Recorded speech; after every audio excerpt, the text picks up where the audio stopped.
Good day, everybody. Thank you for coming. We're going to allow some more people to come in. Glad to have you here.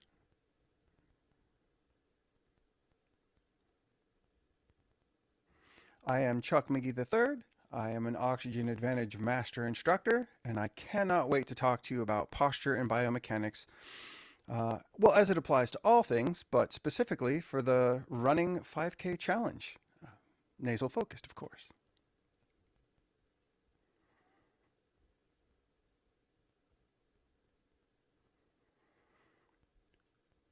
We'll give everyone a minute to get in here. Thank you so much for coming. Thanks for your time and attention today. I feel they're the most valuable resources we possess.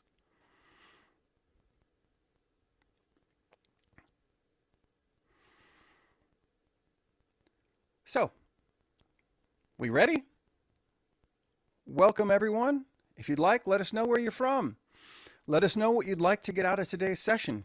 And since you're here, we'll probably be able to accommodate you.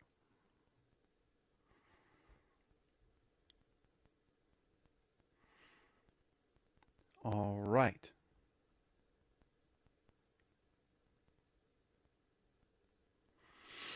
Okie dokie. Welcome, everybody. Thank you so much for coming. As I said before, my name is Chuck McGee III. I'm an Oxygen Advantage Master Instructor, and today I'm here to talk to you about biomechanics and posture. We're going to also add the caveat of this is how you're supposed to be standing and moving and breathing while performing the nasal 5K challenge. Most runners don't lose races because their muscles fatigue. They lose races because of their breath control. And I've seen it time and time again. Just to show people, I want everyone to lean forward like you're on your phone or you're at your computer. And I want you to try and take a nice, big, deep breath in when you're leaned forward like this. And if you can take a full, deep breath, you're my hero, because that's not physiologically possible to do that. So if you're sitting, I want you to put your feet flat on the floor, open your hands like so, put them on your thighs, and push your knees into the wall. Drop your shoulders back, and I want your ears over your shoulders over your hips, your knees at 90 degrees, your elbows at 90 degrees, and your eyes parallel with the ground. Next, we get to do my favorite exercise of all time, because you all get to look as crazy as me, if just briefly. Smile big, eyebrows up, and swallow, and you'll feel your tongue go to the roof of your mouth. This is where it should sit when we're breathing nasally. Now, you don't want your tongue pushing against your teeth, and when you engage that, you have a piece of fascia that goes from your tongue all the way down through your body to the tips of your toes. When that's engaged, you are supporting your body. Without the tongue in place, you may not be able to hit that proper posture as easily as you'd like. So again, smile big, eyebrows up, and swallow. I want you to bend your index finger like so and place it gently in the hollow of your neck with your middle finger and thumb resting gently on your neck. As you breathe in through your nose, you want your neck to stay soft. So many people who take these short, shallow mouth breaths have their neck flare to lift their rib cage. This is just stress, and you don't want that. So simply having your hand here can give you that feedback to keep your neck relaxed as you breathe. Head held high. Take a nice slow breath in.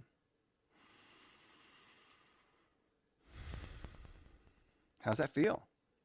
When you're running, you want to try and keep your neck relaxed as you're nasal breathing. And if you're nasal breathing like that, you're probably pushing too hard. Slow down. Next is, what is your upper rib cage doing? We want to avoid the vertical rise of the rib cage. So we don't want our ribs, put your middle fingers together just beneath the collarbone, elbows relaxed.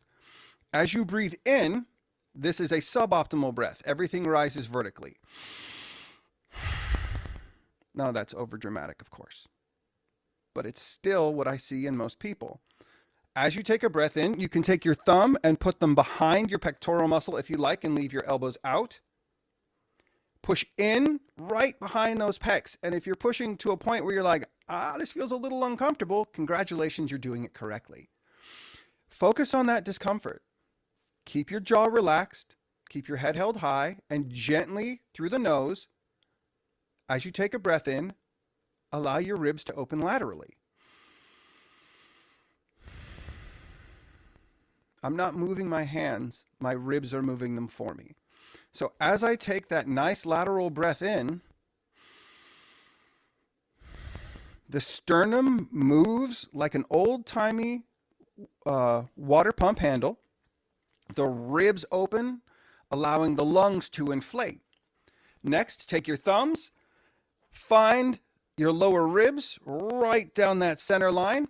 I want a gentle push into those lower ribs, just enough where you want to curse at me. That's how you know you're doing it right. Head held high. Take that nice slow breath in, and instead of going vertical, you want your ribs to push your thumbs away from your body like so.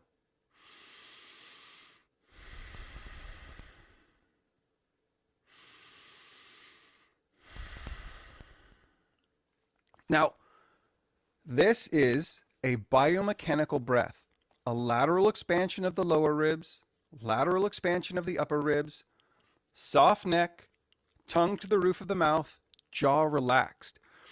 Now, this isn't just for running. We would like you to be able to breathe in this manner, laying, sitting, standing, walking, and running. One of these 5 places is going to be easier for you to hit a biomechanical breath. So find out where that is and practice there. I like to set an alarm on my phone that goes off 5 times a day. When the alarm goes off, I check my posture. And here's a little bit of body magic. If you're standing up, all you need to do is take 2 or 3 steps back. Take 2 or 3 steps back, and it'll realign your posture. If you want to get kind of fun and silly about it, if anyone remembers the band Creed from the 90s, stand like you're on a Creed album. Hands facing the way your eyes are looking, shoulders open, and if you want to increase the relaxation a little bit, tilt your head up and expose your neck. Look silly? Absolutely fantastic for nervous system regulation. Maybe not on a crowded elevator, but do what you need to do. So we all go through these common mistakes. So we've got fixes for them when you're running. The first one that we just went over is poor posture. Slouching compresses your lungs and diaphragm. It restricts your breath. And the first thing that goes, even if my head comes forward just an inch, is my ribcage alignment. So keep the head up, keep the ears over the shoulders. Lateral expansion of the upper and lower ribs, and it's not just sideways. You literally create space in your body for the lungs to expand. One of my favorite tools, and I'm sorry, this is probably going to break the bank, costs about $1 US or maybe 75 cents wherever you live. This is a cloth measuring tape. I prefer the centimeter side because it makes me feel like I'm doing more. And you wrap it around your body, right underneath the armpits for the first one.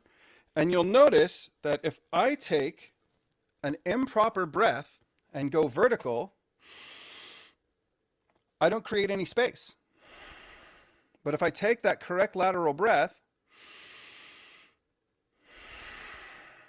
I create this much space in my body for my lungs to inflate. When you're running, when you're exercising, when you're moving throughout the day, this is vital for endurance. That faster breath we're taking, that faster rhythm that you're finding, breathes off more CO2, your veins and arteries constrict, your blood pressure and heart rate spike. This is just from improper posture. Adding proper posture, adding proper biomechanics, lower ribs, same thing, vertical breath, no space, lateral breath. About that same, hands with the space within the body. Create your space. I love this tool. I would also suggest a Buteyko belt. If you're not quite used to the lateral expansion on your lower ribs, don't bind yourself, but use something that really informs your body that I should be breathing laterally with these lower ribs. And that's how you can really reinforce and stack your posture. Take time throughout the day when you use the restroom, when you get into your car. Instead of holding the wheel like this, grab the wheel at the bottom and pull yourself upright. If you're sitting at your desk, make sure your monitor allows your eyes to be parallel with the ground. Find numerous places throughout the day, whether it's an alarm on your phone or just a place where you can check in and it's almost effortless. The more you try and add, the more neurologically your brain's going to be like, I don't like this. This is a new trend. Stop. So do your best to add this into what you're already doing rather than trying to change everything from the ground up. Just give yourself a couple times throughout the day to check your posture. And I know it's in the evening for some of our folks in Europe and the UK, and it's morning time for us in the US. So I want to do an exercise with everyone that I do multiple times throughout the day. I call it stress venting.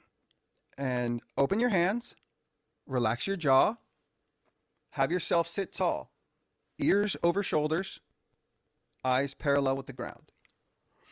We're going to take 5 breaths. We're going to breathe in for 4 seconds, out for 6 seconds through the nose, applying everything we just learned.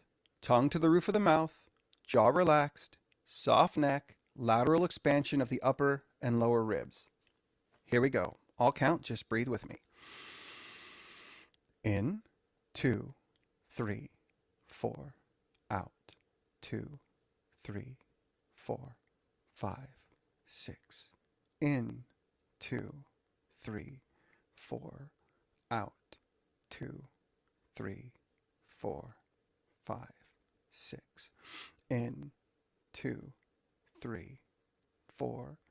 Out, 2, 3, 4, 5, 6. In, 2, 3, 4. Out, 2, 3, 4, 5, 6. In, 2, 3, 4. Stretch at the top. Hold that for a second. Let it go. 2, 3, 4, 5, 6. That was 50 seconds of your time. Multiple times throughout the day, give yourself an excuse to drop into a mildly parasympathetic breath. This is also a phenomenal breath to utilize after your workout. Whenever you're done working out, whenever you're done running, in 4, out 6 for a couple minutes to let your body know, I am done with that stress. It is time to drop into a recovery state. I don't want you just to be able to crush the 5K nasal challenge. I want you to recover and be stronger afterwards. And it's up to you to send your body the signal that it's time to recover.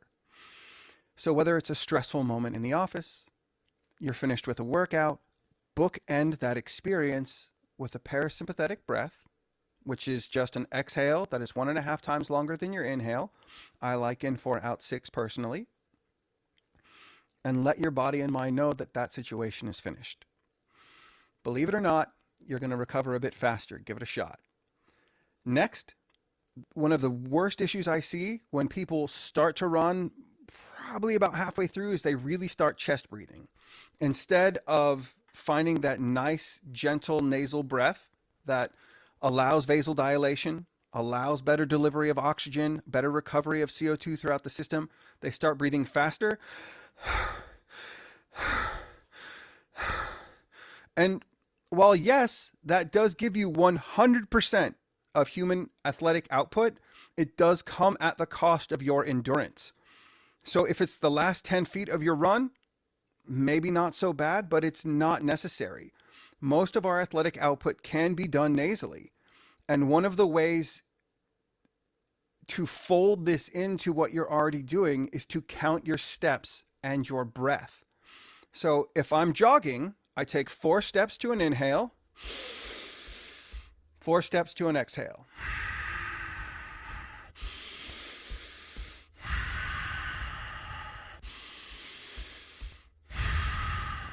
That embodies my breath and my movement. It gives me that sense of influence and control, and my breath isn't just running away with me, because nasal breathing is nice, but when you structure it with the body opening and closing, suddenly, for me at least, I feel like I've got almost an endless amount of energy. So chest breathing, if you're like the last 10, 20 feet of your sprint and you're really going to win, may be helpful. For the rest of the time, that nice lateral movement of the body as you're running,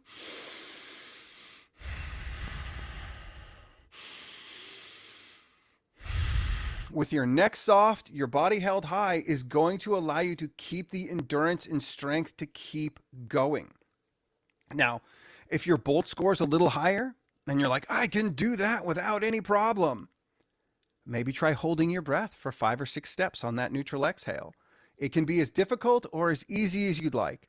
However, if after those 5 steps you go, you've pushed too far, we don't ever want to make that noise.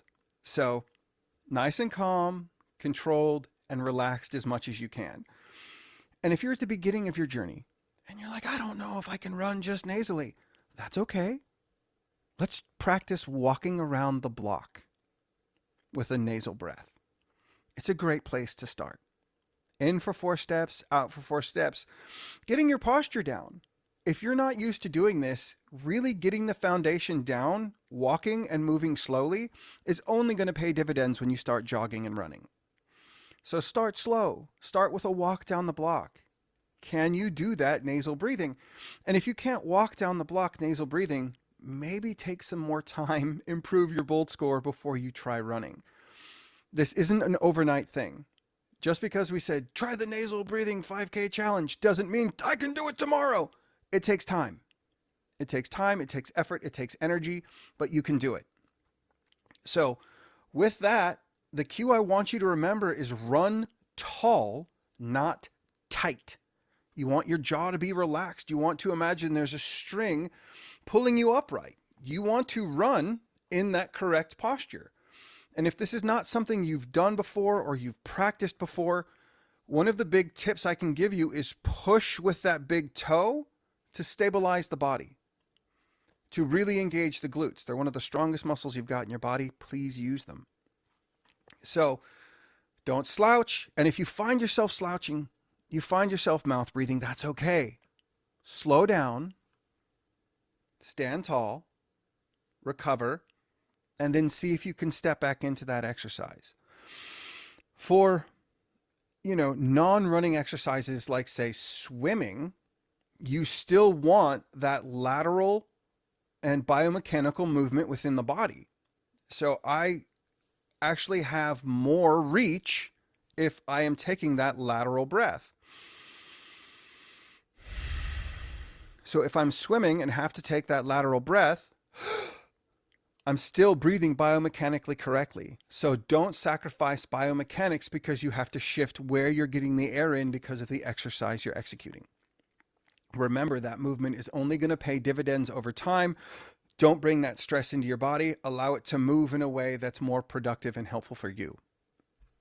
So beyond chest breathing, we've got mouth breathing. And I see it happen within a lot of people's exercises. They're doing great, and suddenly they gas out. They compromise their posture, and they start breathing in and out through the mouth. And what they tell me is, I just need more oxygen. That's not actually what's happening within your body. What you've just encountered is your CO2 threshold. That urge to breathe is dictated by your body's sensitivity to carbon dioxide. This is where an exercise like Breathe Light is absolutely fantastic. Not while you're running, but beforehand, you can use Breathe Light as a way to warm up the body. Get it used to having a little bit less oxygen, a little bit higher CO2. Warm up your lungs and diaphragm so that when you're running, you can access it. You're used to it. You've practiced Breathe Light a little bit. If you want something a little bit more structured, you can use freediving CO2 tables. They're amazing. They help work your CO2 threshold, but just please be aware, CO2 tables are personal. You're only supposed to do one a day, and you are supposed to allow your body time to recover. So you go-getters out there, that's not 7 CO2 tables a day. That's not 7 a week. It's usually one every other day with a break on the weekend or just a 2-day break. So you can overdo it and you won't see the results you're looking for if you do. Nasal breathing humidifies, filters, releases nitric oxide as you're breathing, which is a vasodilator, which only helps blood flow through your body. So if you can't nasal breathe at the pace you're moving too fast. Slow down. And it's okay. So I want you right now to breathe for 10 seconds with me through the mouth. Here we go.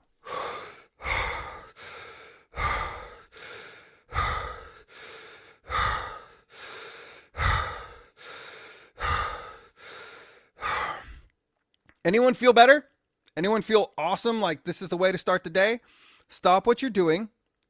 Open your hands, relax the jaw, push yourself tall, and take 3 nasal breaths with me.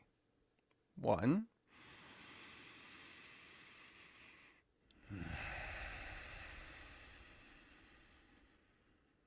2,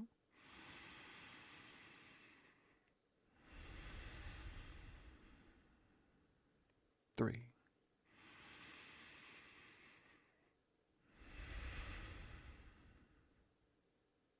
That's within your control. So if you find yourself raising your heart rate, raising your blood pressure, off-gassing that CO2, is it conscious? If it's not conscious, take a break, take a moment, and reset. You may not hit that perfect time. It may not be exactly what you'd like, but it's what your body needs. Give it what it needs. Slow down, check your posture, check your breath, reset, and then continue your workout. That breath helps optimize the body's CO2 and O2 exchange. This really does play into an increase in endurance, better recovery time, and an overall better feel while you're exercising. So, mouth breathing, if done consciously, can be helpful. If done unconsciously, it's going to destroy your endurance and make things a lot more stressful than they need to be. So, the thing I most often see people skipping for time is the warm-up and the cool-down. We've just went over a few moments ago that the cool-down is important, ending with a parasympathetic breath to let your body know it's time to recover. It's vital to a proper workout to warm up the body. Going from 0 to 100 generally induces overbreathing. That mouth breath, that bringing of stress into the body that we're trying to avoid. So, we're going to do one of my favorite exercises. It's known as the Cognitive Reset Protocol, or 8-5-12-5. All we're going to do is check our posture, sit tall, jaw relaxed. You can practice biomechanics. Now, this does include a 12-second exhale and an 8-second inhale. If that is too hard to do nasally, you can restrict that and only breathe through one nostril. If you'd like for this exercise, and you need to start in this place, I'd like you to eventually evolve into strictly nasal breathing. You can purse your lips and breathe as if you're breathing in through a straw, making sure to get the lateral movement in the lower and upper ribs. Now, we're going to do this for 2 minutes. So sit tall, relax your jaw, yawn, and stretch if you need to.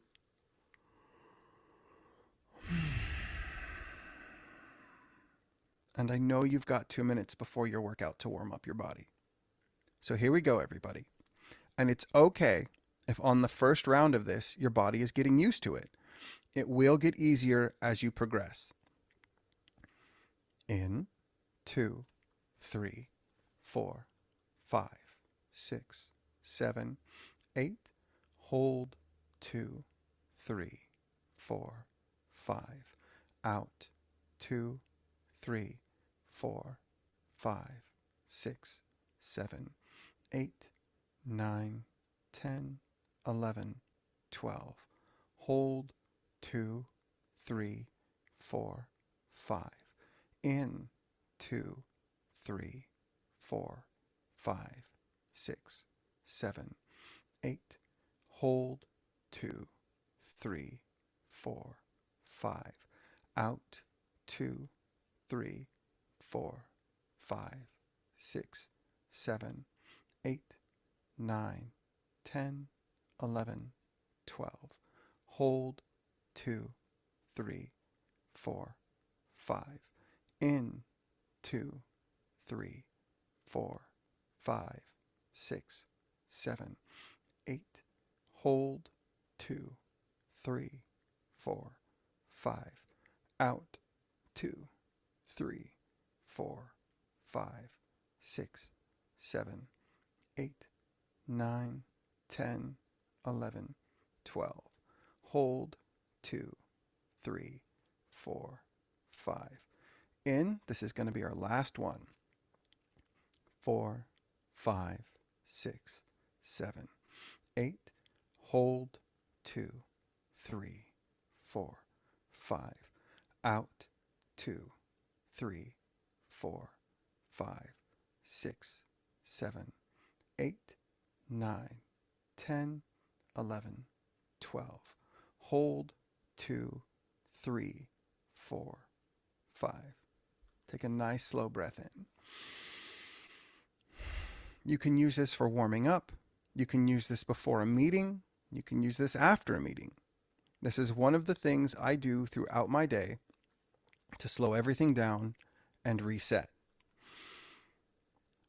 It has another name, but I don't tell people until after they've done it. This is also known as the 30-second breath. Congratulations if you did it. You just took 4 breaths in 2 minutes. Well done. And if those numbers are too much for you, that's too hard, cut everything in half. In 4, hold for 3, out for 6, hold for 3. That's around 4 breaths a minute. That's still much slower than we breathe on average. I like those numbers that high because it distracts my prefrontal cortex. And if I'm in that state where I know I need to work out, but I'm feeling a bit of resistance, I do that to calm my body down so that I can step into that state.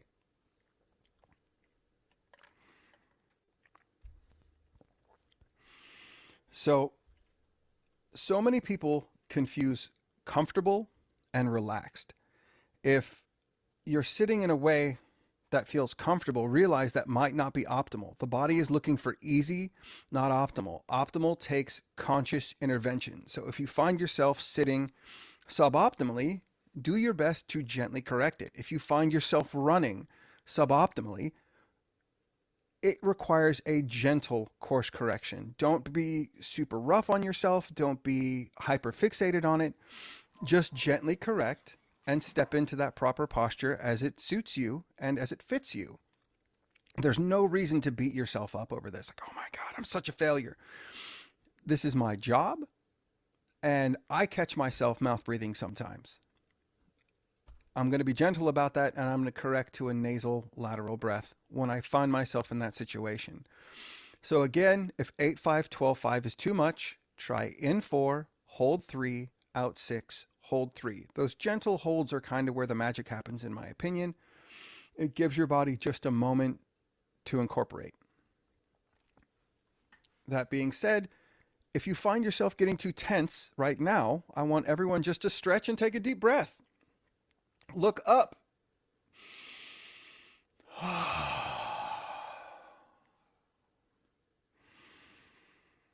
Give yourself that moment of relief a couple times an hour. I like to say every 20 minutes, give yourself 20 seconds. This isn't just for a workout. I mean, if you're running, you're running. But if you're sitting at your desk, if you're going through the long slog of work, give yourself a moment. You will find that you're more productive. So please don't skip the warm-up. Don't skip the cool down. Bookend these sessions so that your body knows that it's time to enter that recovery state. It's time to begin healing. It's time to actually start working out. It's time to bring up the energy level. But this is at your desire. You're not being chased by anything. So if I'm running like this, mouth breathing, that's gently telling my body there's something behind me and it's going to eat me. So my heart rate's going to go up, my blood pressure is going to go up, my endurance is going to crash out, but I am going to have a little burst of speed for a little bit, which can be helpful sometimes, not for a 5K run. However, when I was taught proper posture for running, I was taught that this is called the hunter's pose. When you're moving upright, breathing in and out through the nose, humans can run down almost any animal on land. The only one that gives us trouble is a horse. Otherwise, we can run down any other animal over time. We have that capability. That capability is dependent upon us breathing correctly, moving with proper posture, running with proper posture, and enforcing a nasal breath. As you enforce that nasal breath, your veins and arteries dilate. I like to use rush hour traffic is my favorite example as to why ignoring air hunger can be at your own peril. This is the fifth mistake we can make, is ignoring air hunger. If it's a busy day, it's about to be rush hour traffic, and it's usually a 4-lane highway, mouth breathing constricts the veins and arteries, or the highways and byways of the body, and now those 4 lanes are 2. You still have the same amount of traffic. It's just your blood pressure and heart rate need to move up to move the blood through the veins and arteries. You don't have the right chemical saturation in your body to get an optimal O2 and CO2 delivery and recovery. But by slowing down, breathing in and out through the nose, we turn those 4 lanes into 6. CO2 is a vasodilator. So as you're exercising, as you're moving, as you're holding more CO2 in your system, your veins and arteries dilate. 6 lanes during rush hour traffic, that's what I'm talking about. Proper delivery of oxygen to the cells, proper recovery of CO2, optimized body. This is how we were made, except optimal is not what our body looks for. It looks for easy, and this is easy. But it's not optimal.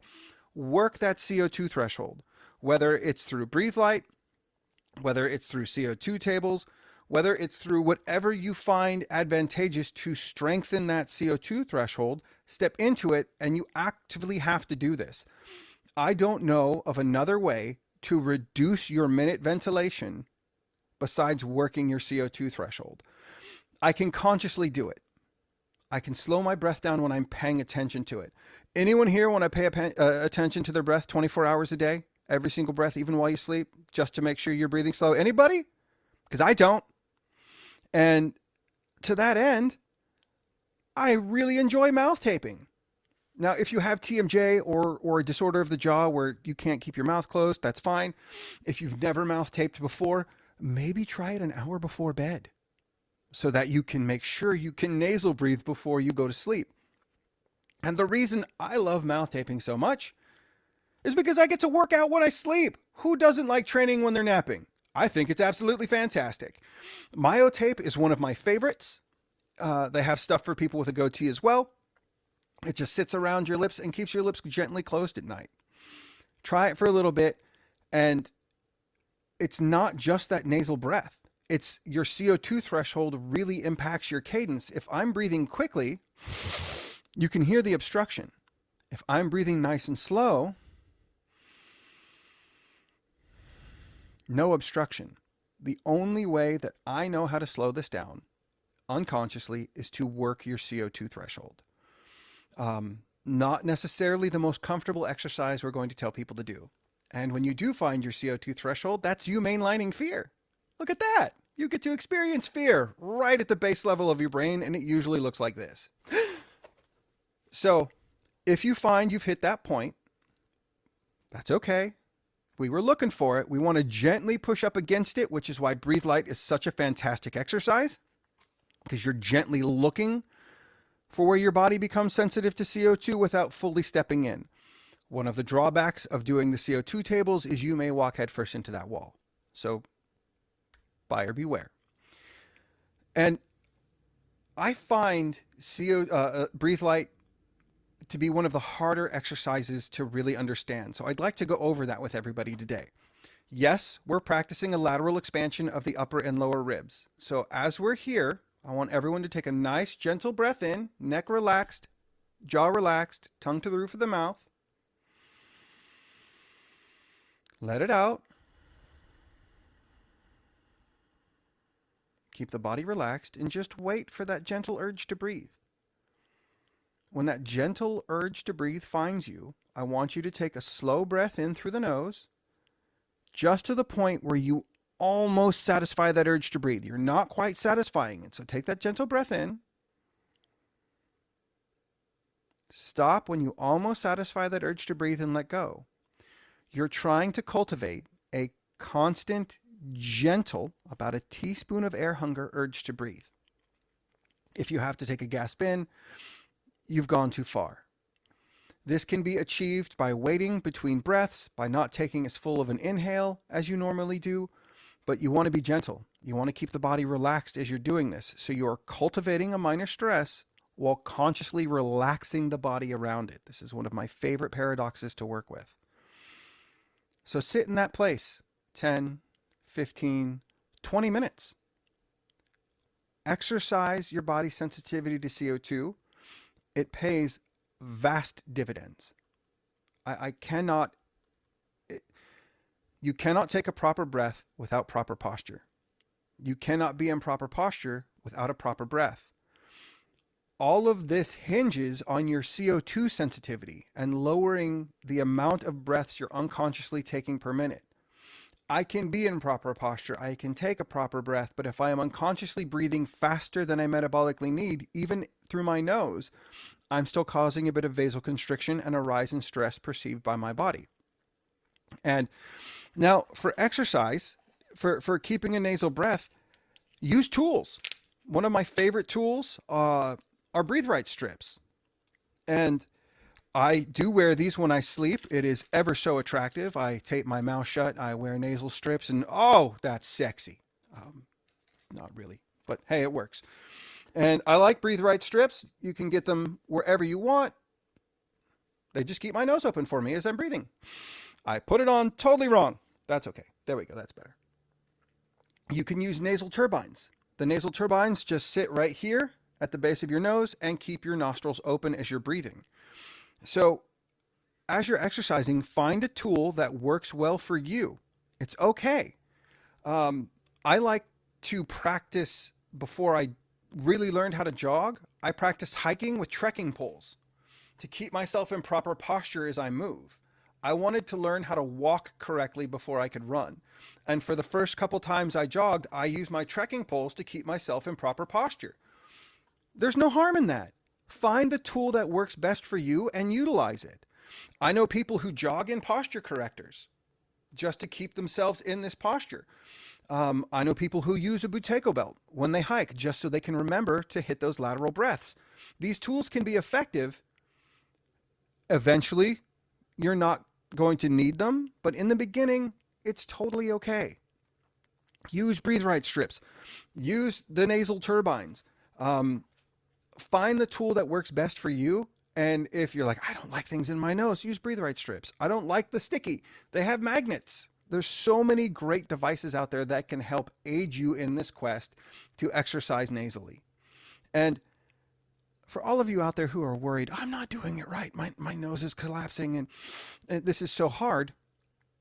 If you're not used to nasal breathing, it takes time.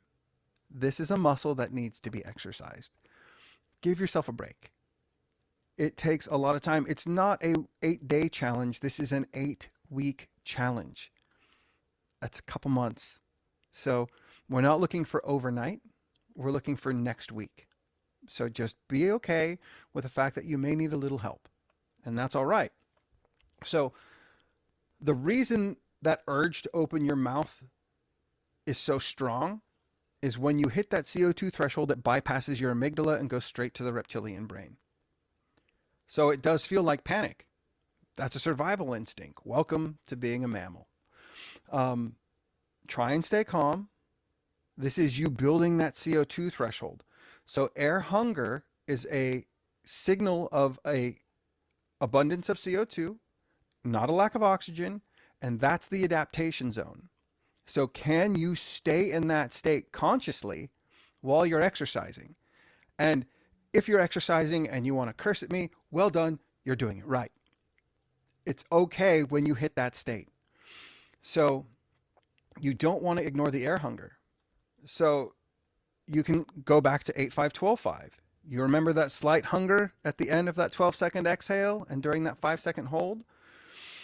Practice that. Practice breathe light so that you'll feel calmer when it happens mid-run. Exercise how you want to feel before you're experiencing it in real time. Discomfort is a signal, not a stop sign. So we're going to recap all of these things. The checklist is posture, ears over shoulders, shoulders over hips, hips over heels. Now, to find the proper posture, so many people's hips are tilted forward or back. I want you to stand tall, push with your toes into the ground, and you'll notice yourself rock back. You want your feet to be 2 fists apart. Rock back, push with the heels, rock forward, and you will feel a point where that pressure gets taken off your hips. You'll feel your hips kind of center and hold that pose. Your ears will probably be over your shoulders will be over your hips, and your hips will be over your heels. Practice that lateral breath. Practice that lateral breath while walking. Once you nail it walking, move to jogging. Chest breathing, completely suboptimal. You want a 360 expansion of the body. And if visual cues help, this is you on a full exhale. That's you on a full inhale. You should be able to fit inside yourself. And yes, I keep those cups there just for that demonstration. Nasal only breaths are the goal. However, if you find yourself hitting that CO2 threshold, it's okay to take 1 or 2 mouth breaths to blow off that extra CO2 to allow you to switch back to a nasal breath. That I need to breathe, too much CO2. Switch back to that nasal rhythm. This is you being your body's pilot, not its passenger. One of my favorite quotes is, "Don't learn how to fight while you're in one." This applies to running as well. Learn how to accommodate and feel that CO2 threshold before you're actually exercising so that you're familiar and comfortable with that sensation and experience. Stay calm.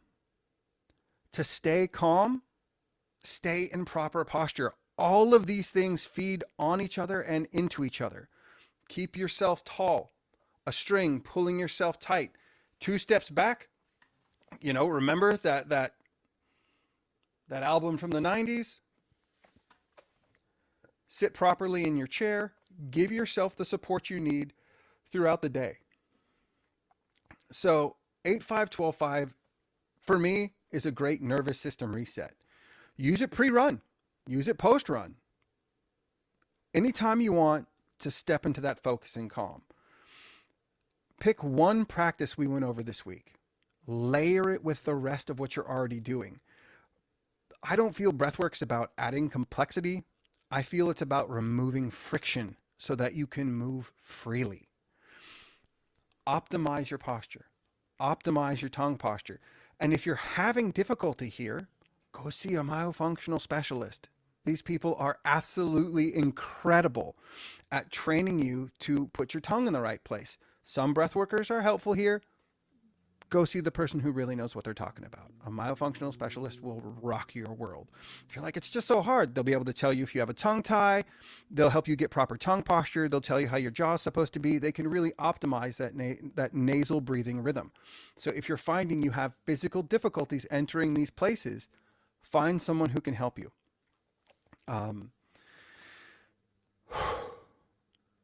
Woo! Now that was a 5K sprint for me. I'd like to leave it open for questions and comments. You can type it in the chat. If you'd like, you can unmute and ask. If you see multiple people unmuting, be kind. and wait your turn. Um, if you have any questions, I'm happy to answer them now. Thank you so much for your time and attention today, everybody. Thanks, Chuck. You're welcome, Miss Perrin.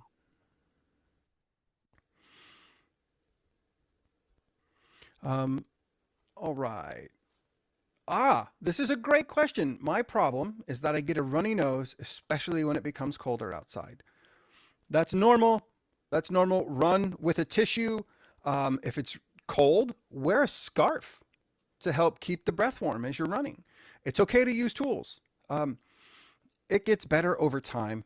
Uh, I'd like to say my nose doesn't run anymore, but if I'm running in the spring, I dump, and that's okay. That takes a couple days for my body to get used to what's happening. Shiraz, you have a question? Yes, please. You've probably answered it with your previous answer. In the cold weather, trying to breathe through my nose, I get brain freeze. Mm-hmm. A balaclava or a scarf is awesome. Okay. And it's okay to use something like that. If I'm running in I generally don't run in hot weather because it's too much. I will go to a gym and move into a place where it's not 40 degrees Celsius or 100 degrees Fahrenheit. So at some point, your body can adapt, but someone just to dovetail to what you said, Shiraz, my nose starts to burn when I exercise and run. Yeah, that's pretty normal. Um, Take a breath through the mouth to help clear that. Slow down for a moment, it'll go away. Uh, the way that was explained to me is that's just you feeling the nitric oxide being produced in your nasal cavity as you're running. So, congratulations on having that happen. But yeah, a scarf or a just as a balaclava. follow-up to that, when you're sitting in a sauna and breathing through your nose, again, I find that quite difficult. Slow and calm. Then this is where it starts to get really kind of minutia and niche. If you breathe fast in the sauna, you're going to feel it. That burn in your nose, that, ooh, that's rough. You can use a cool towel to help humidify the air, but breathe slow and gently as if you're not trying to disturb a feather. And you'll find that it's a lot more amenable to sit in that sauna. Perfect. I'll try that. Thanks very much. Mm-hmm. Lydia. Hi, Chuck. I've got a couple of questions. One is, if you are with a client at their house and they are sat, for example, on a couch or something, would you ask them to move to a harder, more firm, upright chair, or will you work with them where they want to work? That's a tricksy question. It depends on how adversarial my client is. If I'm working with a teenager, I'm probably not going to ask them to move. They're not going to do it. I'm going to try and get them to be in as optimal posture as I can wherever they're at. If they're amenable, I'm going to ask, can you move for me? Let's get you to a better seat. And if they're not going to move and they're going to be on that couch as often as they are, it behooves us to find that proper posture on the couch. Can you get them to put their feet flat on the floor? To push with the hands, open them up, and relax the body? That's going to be helpful. It's going to train them, get them to sit in that correct way. And I'd like to say, as a parent, my kids are never on a screen. That'd be a lie. I'd like to say that, but that'd be a lie. The deal with them being on a screen is if I catch you sitting in improper posture on a screen, you got to listen to me talk about breath for 5 minutes. And that's like the ultimate punishment for them, is to hear me speak. So find something that'll help motivate them to do what they're doing, but better. Trying to get someone to move from a couch to a chair is great in the moment, but if they're going to be on the couch, you might as well work where they're at. And you'll find that they'll appreciate you more because of it. Oh, I got to stay on my couch today, but ooh, this feels a little better. And for all of you out there, stepping into a proper posture, breathing biomechanically correct, if it feels weird, that is normal. If you haven't been doing it correctly, suddenly moving to the way it's supposed to be done is going to feel odd. So expect your brain to be like, why are we doing this? I don't like it. Just be aware that that's a thing. I'd like to say all of my clients always do the right thing. No, it takes time. It takes time. And that's okay. Thank you. I've Great got question. one other question, which is unrelated to that one, which is, I don't know if you'll be able to answer it anyway, but it's when I run, so I breathe nasally and slow and low, and that's excellent. I just get an ache in my shoulder, and I wasn't sure whether you happen to have any tips or advice on that or not. Are you moving your arms when you run? Yes. So I'll just stand up a sec. So originally when I was running my arms across, and then I was told your arms should not be across your body, they should be running forward, but that made it worse. So right leg moves forward, left arm comes forward. Left leg comes forward, right arms comes forward. So it's like an X. You don't have to have like blade hands. I hear a lot of the military people say, run with blade hands. You're not the T-1000. You don't necessarily need to do that. But you do want to keep your hands relaxed. And there is a reason they tell you to put your hands like this. And I'm going to show everyone. I want everyone to make fists like you're on a long run. Clench your teeth like you're at the end of that long run. And take a deep breath for me. You're not going to be able to. So it may be something where your fist might be clenched, your jaw might be clenched, and there's some restriction in the lateral movement of the ribs. And if you are going vertical, low, slow, and deep, you can still move up. That's going to cause stress in the back of the neck here and the shoulders. This movement here helps everything move and articulate the way it should. So try with that lateral movement and see if that affects everything. Keep the hands open so as to not bring tension here. The reason I'm so aware... open but like relaxed open, so not necessarily like blades, but just like that. Yeah, relax. No tension in the fists, no tension in the jaw. When we tense our jaw, the neck tightens, the head comes forward, and it's so much stress for the body.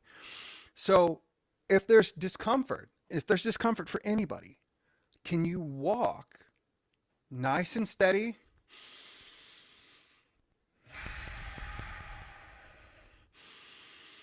And just see with your arms swinging naturally how that feels. Slowly pick up the pace and find where that wall occurs for you. So it's about gently looking for that limit with respect, not being like, well, if I sprint, it occurs. So take time. It's okay if it's slow going, but that lateral expansion with the hands relaxed should help release the tension from the shoulders if you incorporate a relaxed jaw with that as well. This is just how our body works. And realize if you're unintentionally clenching your teeth, you're allowing stress to stack everywhere through your body, and you're limiting that low, slow, deep breath you're looking for. Thank you very much. I look forward to trying that.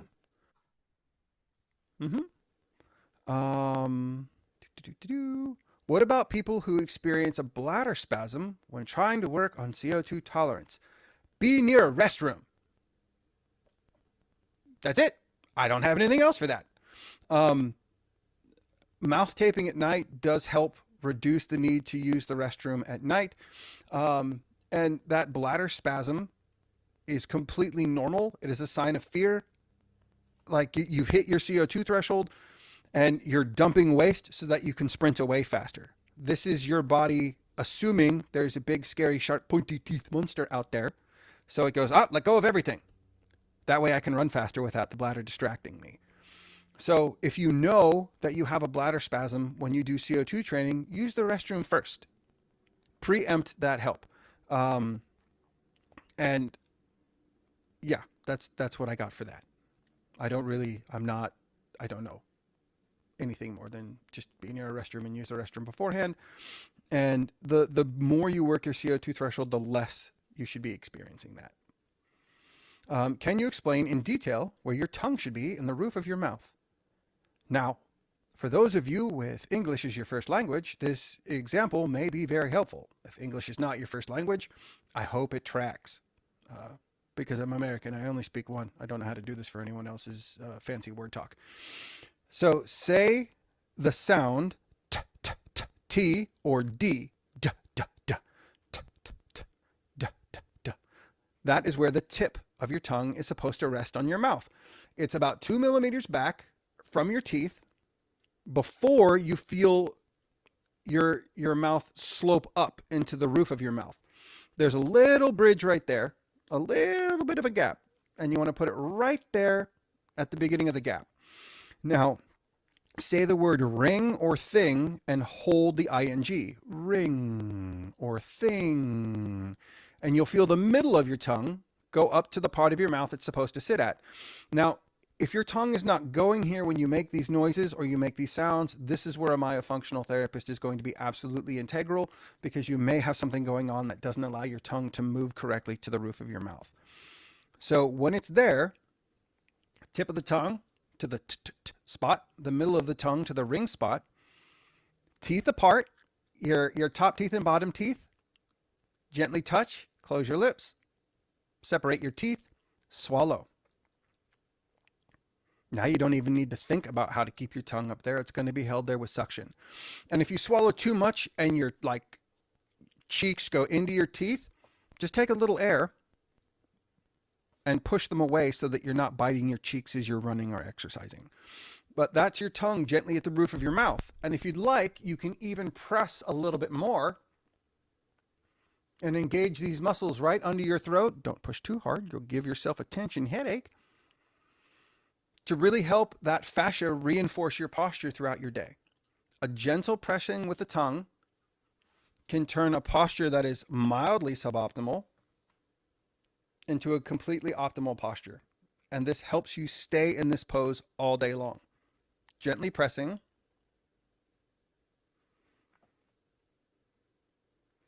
Now, please be aware, you do not want your tongue pushing against your teeth. It can cause your teeth to actually misalign. So if that's something, again, you need to see someone about that. Tongue resting at the roof of your mouth, not pushing against your teeth. Gentle reinforcement to stand tall. I've been utilizing nasal breathing during running, kettlebell, and strength training and sprinting for a few years. Now I can say I learned quite a bit today. Oh, thank you. That's very kind. Patrick wants to know, how can I train my students to understand the mechanics of 360 expansion through hands-on exercises? How can we expand the capacity for our tightly wound abs and back? Great question. If you have a partner or you're working with people, just have them place their hands on your lower ribs. Breathe into their hands. They should feel your lower ribs move like a bucket handle and push their hand away. For the upper ribs, same thing. Hands just like this, pushing on the upper ribs, and it should open up. This is where a tool, literally a cloth measuring tape, is absolutely phenomenal. They're going to be able to track their movement and growth in their lateral expansion. And if things are too tight, simply aiming for a biomechanical breath should help loosen things up. And you can do, I think, air stacking. The top of the breath exercise is going to be really good. So we can do that all together. Everyone take a nice big deep breath in. Open your mouth and pull in a little more air. Swallow. And feel that tension. That's full lungs. Relax. And now we go the other way, which you exhale. And when you think you're done, start counting down from 5. 5, 4, 3, 2, 1. 5, 4, 3, 2, 1. 5, 4, 3, 2, 1. It's going to be hard. It's going to be weird. Keep pushing it out. Push, push, push, push, push. And when you can't get any more out, don't take a breath in. Relax this muscle. And watch your body breathe itself.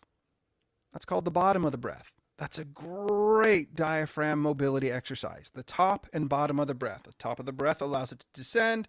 The bottom of the breath allows it to ascend. So that's really going to help. That being said, put your hands like this Relax and gently under your ribs, massage your diaphragm. Don't push too hard. Most people never do this. I encourage my clients to do this every day. Get in there. Be gentle. Mobilize that, and you're going to feel everything start to loosen up because you're paying attention. You can even massage around the sternum. You can do 10 taps up and down the sternum to help mobilize the ribs and take bigger breaths. But keeping the neck relaxed as you breathe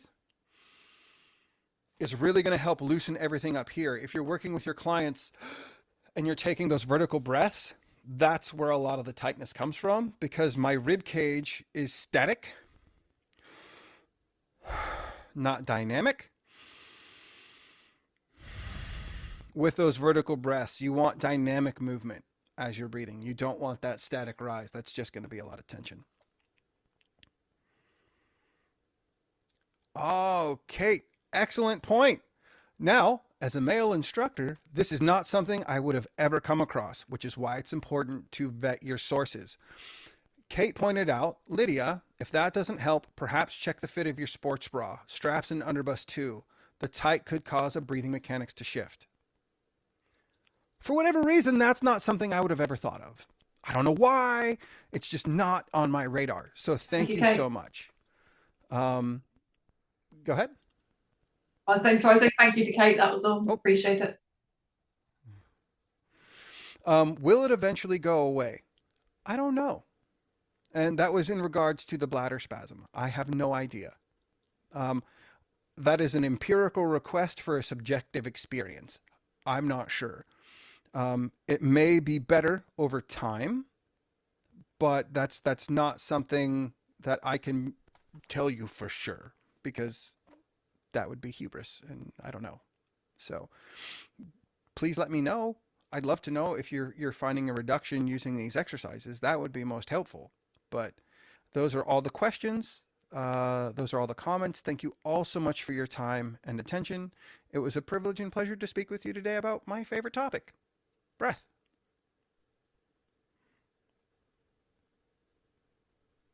Thanks very much. Thank you so much. Thank Thank you.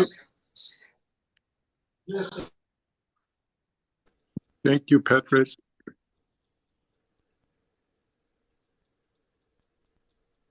Thank you, Chuck. Thank you, guys. Thank you.